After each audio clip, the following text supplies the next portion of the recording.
नमस्कार, आप देख रहे हैं जी न्यूज। आपके साथ हूं मैं रुबिका लियाकत। 1 बजे के इस बुलेटिन में आप सभी का बहुत बहुत स्वागत है।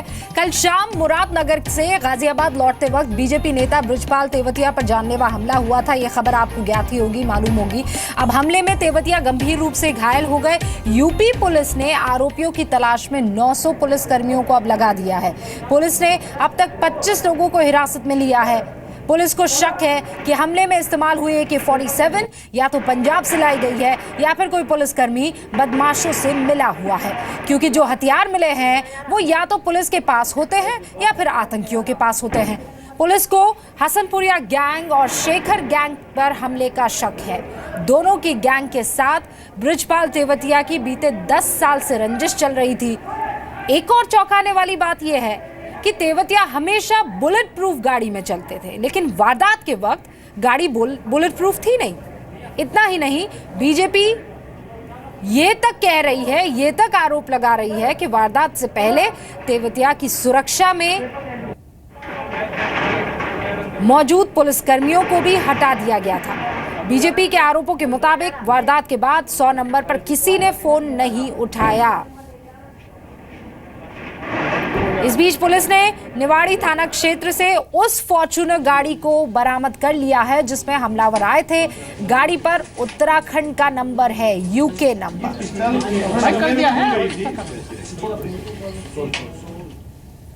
उधर डीजीपी जावेद अहमद, उनका यह मानना है कि बृजपाल तेवतिया पर हमले के पीछे रंजिश वजह हो सकती है। पुलिस इसी एंगल से फिलहाल तो शुरुआती जांच कर रही है।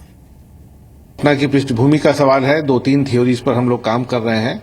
कुछ एक एनकाउंटर हुआ था कई साल पहले, उसमें जो अपराधी एनकाउंटर हुआ था उनसे रंजिश की बात आ रही है। एक और परिवार है जिसके यहाँ ट्रिपल मर्डर हुआ था कई साल पहले, उसमें रंजिश की बात आ रही है। इन सब पहलुओं को देखा जा रहा है।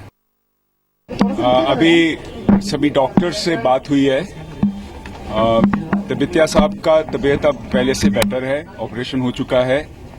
यद्यपि थोड़ा स्थिति अंडर वॉच है पूरी तरह से। सीनियर डॉक्टर्स लगातार उनको अटेंड कर रहे हैं। ये बात भी कही गई है कि एकदम वो स्टेबल हैं, तो ईश्वर चाहेगा तो निश्चित रूप से वो बहुत जल्दी रिकवर करेंगे।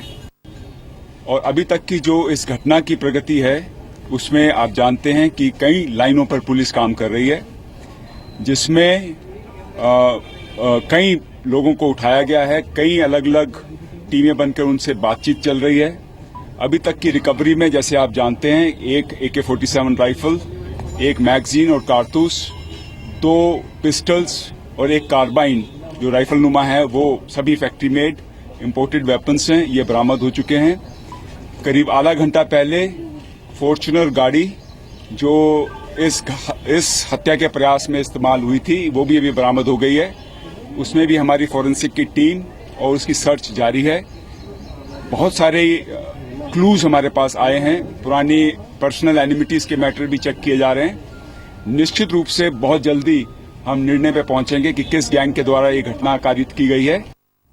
एडीजी दलजीत को आप सुन रहे थे, जिनका ये कहना है कि एंगल शुरुआती रंजिश का ले रहे हैं और बहुत जल्द अब कंक्लूजन तक पहुंचने की कोशिश होगी। वैसे बदमाशों ने इस हमले को बड़े ही सुनियोजित यानी वेल प्लान तरीके से अपनाया, अंजाम दिया।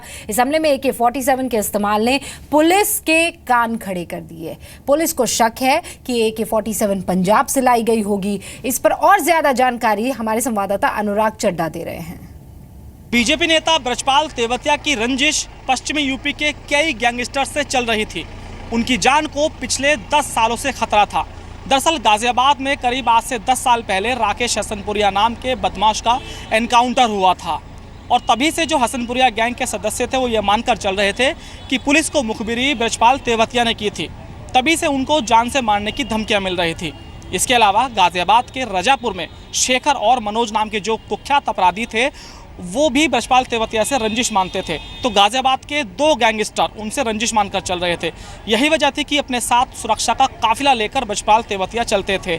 और जो बदमाश इस पूरे मामले में शामिल हैं, उनके जो तार हैं वो पंजाब तक से जुड़े हुए हैं। क्या ये पुलिस वाले ऐसे हैं जो कि इन बदमाशों के गैंग से जुड़े हुए हैं? तो ये पुलिस के जो बड़े अधिकारी हैं ये मानकर चल रहे हैं कि जो AK-47 बरामद हुई है या तो वो पंजाब से लाई गई है या फिर जो उत्तर प्रदेश पुलिस के ऐसे पुलिस वाले हैं जिनकी अपराधियों से साठगांठ होती है, उन्होंने वो AK-47 इन बदमाशों को मुहैया कराई है।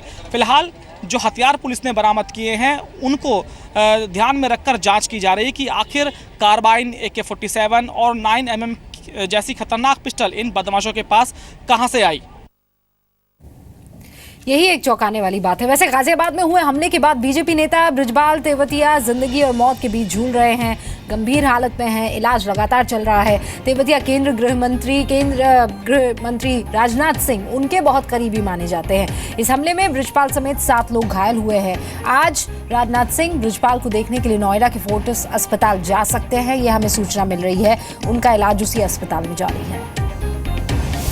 जिला गाजियाबाद, AK-47 से हमला, 100 राउंड गोलियों की बारिश।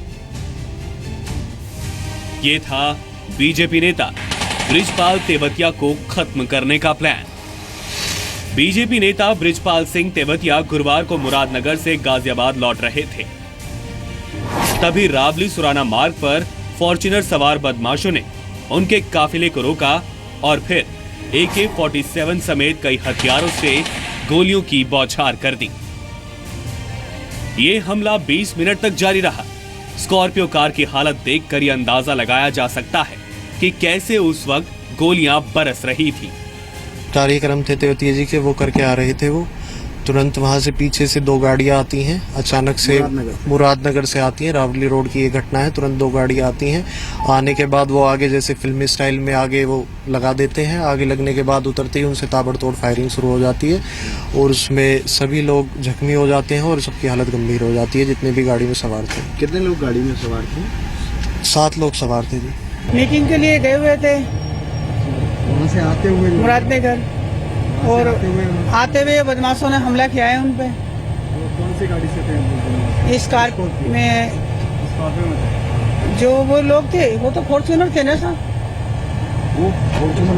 वो फॉर्च्यूनर में आए हुए थे। ब्रजपाल के साथ सुरक्षा कर्मी थे, उन्होंने भी जवाबी हमला किया। गोलियां दोनों तरफ से चली, लेकिन AK-47 से अचानक हुए हमले के आगे वो भी बेबस नजर आए। हमलावर फिर फरार हो गए। पुलिस भी हैरान है क्योंकि हमलावर AK-47 से लैस थे। असलहे इस्तेमाल किए गए हैं जिसमें AK-47 भी है, 9mm पिस्टल्स भी हैं और राइफल हैं, वो सब बरामद हो चुकी हैं। तमाम कारतूस बरामद हो चुके हैं। सीनियर अधिकारी मौके पर हैं। STF की टीमें रवाना हो चुकी हैं और हम लोग बहुत जल्दी इस केस को अनावरण करने जा रहे हैं। पूरे मामले की जांच UP STF को सौंप दी गई है। घायलों में ब्रजपाल तेवतिया के अलावा रामपाल सिंह, अशोक सिंह, मौकम सिंह मलिक, इंद्रपाल सिंह और विपिन सिंह शामिल हैं। सभी गंभीर रूप से जख्मी हैं। पेशेंट को देखा है मैंने, उसको जो गोलियां लगी हैं, एक्सिलरी आर्टरी उनकी कट गई है और उसके साथ साथ ब्रेकियल प्लेक्सिस होता है जिसे हम नर्व्स कहते हैं, नर्व्स का पूरा पैकेट कट गया। उसकी सारा यहाँ का शोल्डर का जो जॉइंट्स है सारा उसकी हड्डियों के टुकड़े हो गए हैं और ब्लड लॉस बहुत हो चुका है।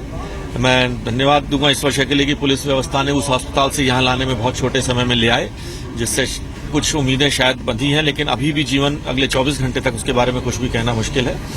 कुछ देर बाद गृह मंत्री राजनाथ सिंह के बेटे पंकज सिंह भी अस्पताल हालचाल लेने पहुंचे। देखिए, मैंने कहा ना कि अभी जांच का विषय है, ये सारी चीजें अब जांच में सामने आएंगी सारी चीजें, बट लेकिन अभी मैं सिर्फ यही कह सकता हूं कि सिचुएशन क्रिटिकल है। डॉक्टर्स अपनी तरफ से पूरी कोशिश कर रहे हैं। किसी भी व्यक्ति के साथ ऐसी घटना नहीं होनी चाहिए। कानून व्यवस्था की स्थिति में सुधार होना चाहिए। 2012 में ब्रजपाल तेवतिया ने गाजियाबाद के मुरादनगर से विधानसभा चुनाव लड़ा था। इस बार भी वो बीजेपी से टिकट के दावेदार हैं। पिछले कुछ महीनों से वो पूरे चुनाव क्षेत्र में काफी सक्रिय थे। ब्यूरो रिपोर्ट, जी मीडिया